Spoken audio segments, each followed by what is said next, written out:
Hi guys, welcome back to my channel. I promised you this one a while ago, but I got super sick. And so now I'm having to re-record it so I don't sound like I'm dying throughout the entire thing. So what we're gonna need is a cup of distilled water, and I'm gonna heat that up in a pot. I'm not gonna boil it, but I'm gonna heat it up. It does kind of help mingle in all of the ingredients a bit better when the water is hot. So I've got my little paper recipe here that I've been using for the last few months. I'm going to just move that out of the way and show you guys what to do. So I'm using a little mason jar.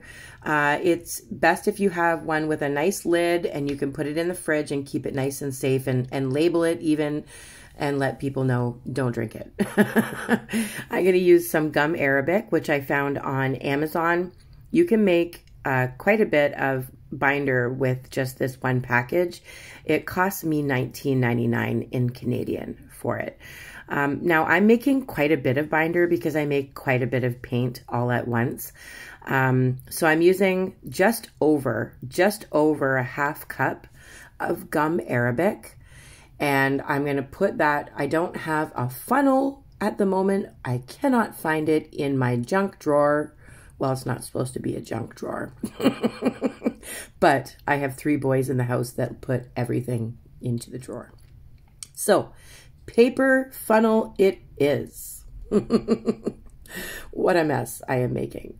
So I put just over a half cup of gum arabic into the jar. Now I'm going to measure out my 1 cup of hot distilled water. I'm going to pour that in there.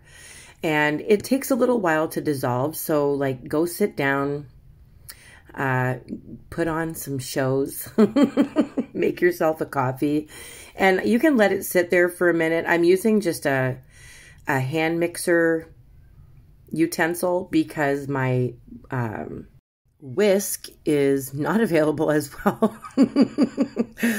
So yeah, we're going to use whatever we can to mix up the gum arabic with the warm water, and it will have clumps for a while. I do like to stir it in. I kind of like press the clumps up against the side of the glass, just so that it spreads open a little bit and lets that powder out, because it just forms like little clumps of powder. So you just got to break those clumps and let it dissolve. It should look like this when it's almost ready, a little bit foamy on top and clear, but almost like a honey color. Not quite honey, but there's like a color to it now. It's not just clear water. So I'm going to add a tablespoon of pure vegetable glycerin. This helps bring out the, believe it or not, it's kind of like adding resin to your rock. It brings out all of the color and shimmer and shine and boldness to the pigment, and it just makes your paint look better, and yeah, it also gives it a shine. I'm also going to be adding half a tablespoon, I believe, or yeah, half a tablespoon of pure honey. Now the honey helps with re-wetting your paint, but it also helps the application of your paint when you're painting with it is much smoother. So it makes for a smooth application. So you pour it in there, just mix it up with that warm water. I'm going to add about 4 to 5 drops of clove oil. It's a natural preservative. It helps our paint to not get moldy. And make sure you try to use distilled water when you're using your paint, as well as when you make your paint binder. I find that it will just last a lot longer. It's better for your paint. So I'm going to let this cool on the counter until it's room temperature, and then I'm going to put it in the fridge for at least 24 hours. In order to make paint, you'll need a good mask, because binder, or sorry, not binder, but pigment is not good for your lungs at all. So make sure you're using a really good mask.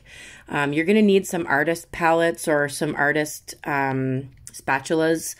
and then you add the binder in. I put it in little bottles so that I can squeeze it on and make sure that I have the right amount. Definitely don't have your kids around or your animals around while you're mixing this up, because of course they can't wear a mask and they're going to breathe in all these little beautiful glittering dust particles. So be very safe when you're making your paint.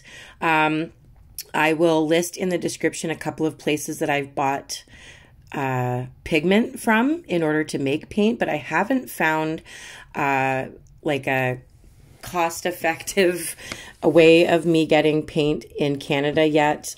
Sorry, pigment in Canada yet. But I'll list a couple of places that I've ordered from, and you can definitely give it a try. I will always be putting paint into my Etsy shop. I'm working on perfecting my paint buttons or my paint pans, and perfecting my pigment, and making sure that I know what I'm doing before I give it to you guys. But definitely you can buy pigment from Walmart. You can buy pigment from Michael's, probably Joann's, and you can try this yourself. I've also purchased pigment on Amazon. But I will list in the description a couple of places, but I've had to pay some pretty pricey duties and shipping fees and stuff like that. So I haven't really found like a good place to send you guys to where it's not going to be extremely expensive. But I have a couple in the description of this video. Of course, Yuli pigments.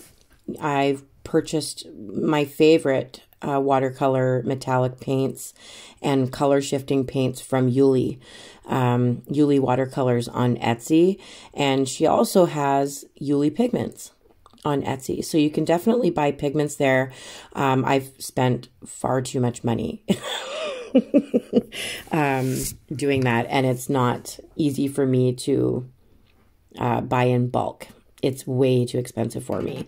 So I'm trying to find a way to offer somewhere for you guys to go for good pricing, but I'm struggling. So if you know anyone, please leave it in the comments. And you can use my binder recipe if you can find the pigment anywhere to make your own favorite watercolors. It's really not that difficult. You just plop it into some paint pans, or if you make it a little bit thicker, you can make some little paint buttons on really thick cardstock paper. And then multiple uses out of those little paint buttons. You can get a lot of uses out of them. So, or you can make your own individual set of paints and put them in a little tin, just like when you buy them from me. So, of course, my Etsy shop is listed in the description. If you want to buy some paints, it's not always there and it sells out quickly. So keep that in mind. I will be adding more paint every week. And I usually announce it on Facebook when I will be adding new stuff to my shop. It's been difficult for me to get back to working and making tutorials and everything after my whole family was down with the you-know-what. And it took longer to heal than I expected, but I definitely sound a little bit back to normal now. I can do tutorials again, and I actually have a few of them ready to go. So I'm excited. There's going to be one coming out after this one, and then another one's already lined up for St. Patrick's Day and for the month of March, the daffodil. So I'm excited. I'll be putting those out over the next 2 days, and you guys can binge watch them and enjoy. And if you have any questions about the paint binder, please leave them in the comments and I will get to them as soon as I possibly can. Keep in mind, I am a one-man band for this business, and it takes a while for me to get back to everybody. I also have a thank you that I need to send out to someone who sent me a beautiful gift, and I was too sick with COVID to even open it until recently. So I'm going to open that and do a thank you video and probably post it on Facebook. But I just want to let you guys know I love you. I've missed you. I'm glad to be back to health. I'm glad everybody's still here. Thank you for worrying. Thank you for asking where I am. I love you guys. You guys are the most supportive group of people I've ever met in my life, and I don't know what I would do without you. So thank you for all the prayers. Thank you for all the well wishes, and thank you for checking in on me. I am just fine and back for more. So enjoy, guys. Check the description for more information. And don't forget to list your questions in the comments. If I can't answer you, someone might be able to. And I will talk to you guys very soon. Bye.